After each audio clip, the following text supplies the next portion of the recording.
Hello મિત્રો, વિડીયોમાં તમારું સ્વાગત છે।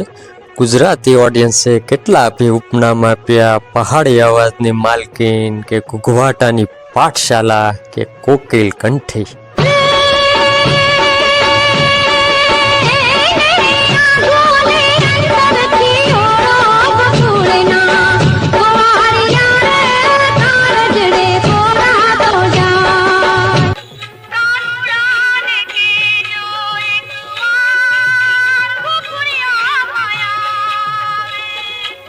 હાજી મિત્રો, આ બધા ઉપનામોનું નામ પોતાના કામણગાળા કંઠ પર લાગ્યું એવા ગુજરાતી ચલચિત્રના સદાબહાર ગાયિકા એટલે દમંતી બરડાઈ। સૌરાષ્ટ્રના દરિયા કિનારે આવેલું માંગરોળ બંદર। દમંતી બરડાઈનો જન્મ માંગરોળમાં થયેલો એક ખારવા સમાજમાં। દમંતી બરડાઈનું નસીબ શિક્ષણ માટે પોતાને મુંબઈ ખેંચી ગયું। ત્યાં તેમણે તે જમાનાનું મેટ્રિક સુધી અભ્યાસ કર્યો। આમ તો દમંતી બરડાઈને સંગીતનો વારસો તેમના નાની લાખીબેન પાસેથી જ મળ્યો। મુંબઈમાં અભ્યાસ કરતા એ સમયમાં પ્રાર્થના સભા હોય કે સ્કૂલના નાના મોટા પ્રોગ્રામમાં ગાવું, સ્વરની સાચી ઓળખ તો દમંતી બરડાઈએ 8 અથવા 9 વર્ષની ઉંમરે જ આપી દીધી હતી। મિત્રો, તે દરમિયાન ભારત અને ચીન વચ્ચે યુદ્ધ થયું અને તે દરમિયાન રેડિયો પર સ્કૂલમાંથી દમંતી બરડાઈને શૌર્ય ગીત ગાવાનો મોકો મળ્યો અને એ શૌર્ય ગીતના શબ્દો હતા, બાજ રાહા સંગીત સમય કા બાજ રાહા સંગીત।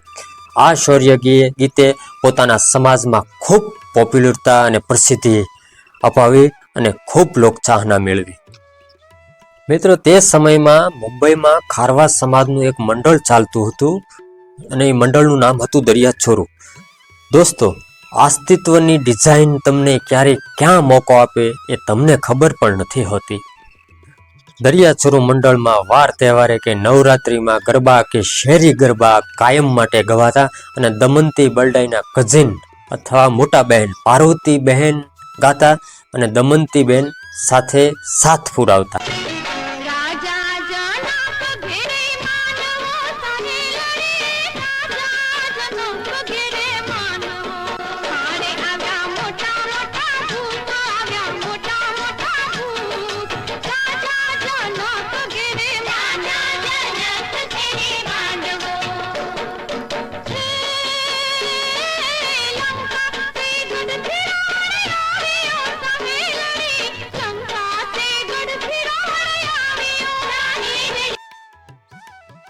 એક દિવસ બને છે એવું, અમુક કારણોસર પાર્વતીબેન ન આવી શક્યા। તે દરમિયાન સંચાલક રામકુમાર સુખડિયાએ કીધું દમંતી બરડાઈને કે આજે તમે ગાઓ અને દમંતી બરડાઈએ ગાઈને ઘણી લોકચાહના મેળવી। એ પછી મિત્રો, કચ્છમાં રહેતા તે દરમિયાન દમંતી બરડાઈના પારિવારિક ગુરુ બાબુભાઈ ચાવડા મુંબઈ આવ્યા અને દરિયા ચોરું મંડળની મુલાકાત લીધી। તે દરમિયાન બાબુભાઈને લાગ્યું કે દમંતી બરડાઈના અવાજમાં ઘૂઘવાટો છે, એટલે દમંતી બરડાઈને સૂર અને તાલ અને શબ્દોની તાલીમ આપવાનું શરૂ કર્યું અને બાબુભાઈ ફરીવાર દમંતી બરડાઈને રેડિયો પર લઈ ગયા અને HMBની રેકોર્ડ આવતી તે વખતમાં તાવડી રેકોર્ડ અને પહેલું ભજન રેડિયો પર રજૂ થયું, કાનુડો છું જાણે મારી પ્રીત, અને ખૂબ જ લોકપ્રિય થયું। તે પછી મુંબઈના ડાયરામાં પ્રાણલાલ વ્યાસે દમંતી બરડાઈનો અવાજ સાંભળ્યો મુંબઈના ડાયરામાં અને પ્રાણલાલ વ્યાસે જીતુદાન ગઢવીને કહ્યું કે હમણાં આપણે અમદાવાદમાં 3 દિવસનો જે કાર્યક્રમ છે તેમાં તમે આ છોકરીને ગૌરવો। મુંબઈના ચંદનવાડીમાં દરિયા ચોરું મંડળ ચાલતું હતું અને રાત્રે શેરી ગરબા ચાલતા હતા અને તે દરમિયાન સંગીતકાર ભાનુભાઈ ઠાકર ત્યાંથી પસાર થઈ રહ્યા હતા અને ધીમો ધીમો અવાજ દમંતી બરડાઈનો અવાજ ભાનુભાઈ ઠાકરના કાન સુધી પહોંચ્યો। ભાનુભાઈ ઠાકરને તે સ્વર એ ગરબા સુધી ખેંચી ગયો અને ભાનુભાઈ ઠાકરે જઈને પૂછ્યું કે હમણાં કોણ ગાતું હતું, પણ રમવામાં બધા મશગુલ હતા એટલે કોઈએ પણ સંતોષકારક જવાબ ન આપ્યો કે ન મળ્યો। બીજા દિવસે ભાનુભાઈ ઠાકરે મુલાકાત લીધી અને તે દરમિયાન દમંતી બરડાઈને મળ્યા અને કીધું તમારે ફિલ્મમાં ગાવું છે। આ સાંભળી દમંતી બરડાઈ શોક થઈ ગયા અને કોઈ હરખનો પાર ન રહ્યો કે આવું મોટું પ્લેટફોર્મ મને એકાએક કેવી રીતે મળી શકે। ભાનુભાઈ ઠાકર દમંતી બરડાઈને લઈ ગયા મહેશ નરેશને ત્યાં. મહેશ નરેશ તે તબક્કા 1976માં એક ફિલ્મ બનાવી રહ્યા હતા, વણઝારી વાવ. એ ફિલ્મના એક ગીત માટે નવા ફિમેલ ગાયકની તલાશ ચાલતી હતી. મિત્રો, તમને જાણીને નવાઈ લાગશે, પણ અત્યારે જે બોલિવૂડમાં ઘણું જ મોટું નામ અનુરાધા પૌડવાલ, કે જ્યારે હિન્દી ફિલ્મોમાં સ્ટ્રગલ કરતા હતા ત્યારે ગુજરાતીમાં પહેલીવાર લઈને આવનાર વ્યક્તિ હતા મહેશ નરેશ. હાજી મિત્રો, 1978માં કનોડિયા ફિલ્મ્સ બેનર હેઠળ બનેલી ફિલ્મ તમે રે ચંપો ને અમે કેળ, આ ફિલ્મના ટાઇટલ ગીત સદા માટે અમર થઈ ગયું અને અનુરાધા પૌડવાલે અઢળક લોકપ્રિયતા મેળવી. પણ મિત્રો, આજે આપણે વાત કરી રહ્યા છીએ દમંતી બરડાઈ.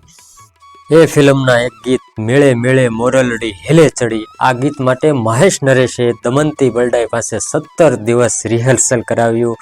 કારણ કે દમંતી બરડાઈને મોરલડી બોલવામાં થોડીક પ્રોબ્લેમ થતી હતી અને 17 દિવસની પ્રેક્ટિસ કર્યા બાદ અને જે મોરલીનો સૂર ગુજરાતી પ્રેક્ષકોના કાનમાં ગયો એ પછી ક્યારેય પણ ન વિસરણો.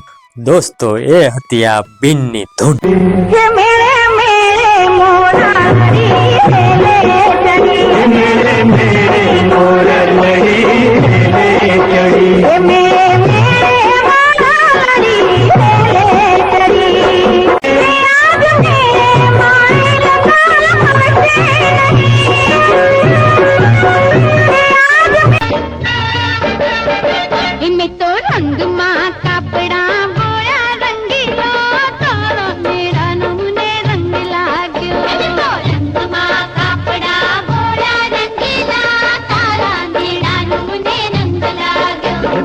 જોબન में आंखों में घोड़ा रंगीले तारा नेड़ा મને રંગ લાગ્યો. દોસ્તો, આ ગીત સાથેનો કિસ્સો પણ બહુ રસપ્રદ છે. દમંતી બરડાએ મેક્સિમમ ને ઘણા સુપરહિટ ગીતો પ્રફુલ દવે સાથે ગાયા, પણ આ ગીતમાં પ્રફુલભાઈનો સ્વર દમંતી બરડાઈ સાથે મેચ ન થયો. મન્ના ડેને બોલાવ્યો તો પણ મેચ ન થયો અને છેવટે મહેન્દ્ર કપૂર સાથે યોગલમાં દમંતી બરડાઈ પહેલીવાર ગુજરાતી ચલચિત્રના પડદા પર એન્ટર. આના પછી તો રિલીઝ થયેલી ફિલ્મ 1977ની રૂપાદે માલદેને કોણ ભૂલી શકે.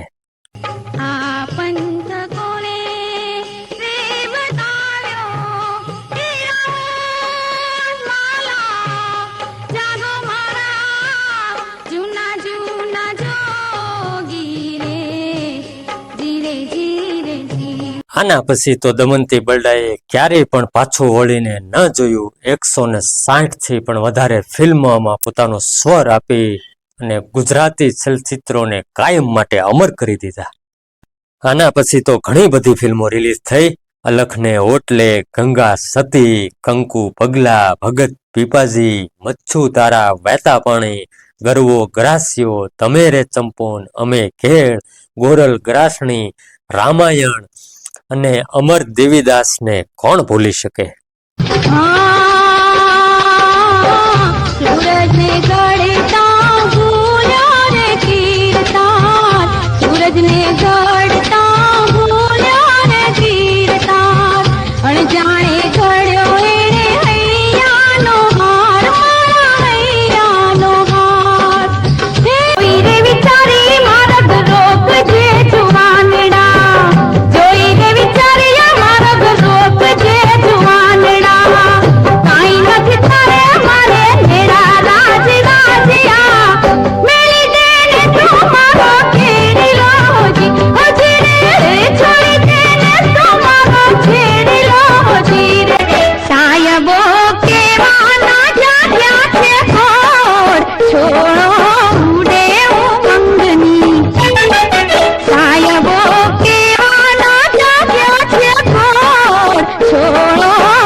ગુજરાતી ચલચિત્રની મેક્સિમમ હિરોઈનો માટે પોતાનો સ્વર આપ્યો દમંતી બરડાએ. સ્નેહલતા હોય કે રાગિણી હોય કે સુષ્મા વર્મા હોય કે મલ્લિકા સારાભાઈ હોય, છેક આનંદી ત્રિપાઠી સુધી પોતાનો સ્વર આપ્યો. 2008માં રિલીઝ થયેલી હિતેન કુમારની ફિલ્મ હાલો માનવીઓના મેળે, એ ફિલ્મમાં પોતાનો સ્વર આનંદી ત્રિપાઠી માટે પણ દમંતી બરડાઈએ આપ્યું. ઢોલીવુડ ગુજરાતી ચલચિત્રના નામાંકિત ગાયકો સાથે પણ પોતાનો સ્વર આપીને યોગલ ગીતો કાયમ માટે અમર બનાવ્યા. પ્રફુલ્લ દવે હોય કે મહેન્દ્ર કપૂર, અરવિંદ બારોટ હોય કે પ્રાણલાલ વ્યાસ કે કરશન સાગઠિયા હોય, દમંતી બરડાએ એ ગાયક રહ્યા કે ગીતોના શબ્દો એવા જ પસંદ કરતા કે પોતાના ગીતને કોઈ પણ લાંછન ન લાગે તો પણ એક સફળ કેરિયર બનાવીને ગુજરાતના ખૂણે ખૂણે લોકચાહના મેળવી એ ફક્ત દમંતી બરડાએ જ કરી શકે. વાત કરીએ દમંતી બરડાઈના પારિતોષિક એવોર્ડોની તો Gujarat Gaurav award, Kag award, Hemu Gadhvi award અને સૌરાષ્ટ્ર યુનિવર્સિટી એવોર્ડથી સન્માનિત નવાજવામાં આવ્યા છે દમંતી બરડાઈને.